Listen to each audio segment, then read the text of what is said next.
Hi! In front of me is HOTWAV Pad 8 and today I would like to show you how you can clone app.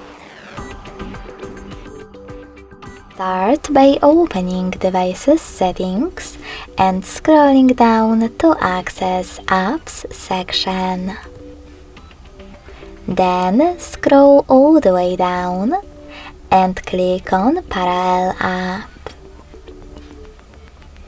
Following that, select gray sweater next to one of the available apps that you wish to clone and wait.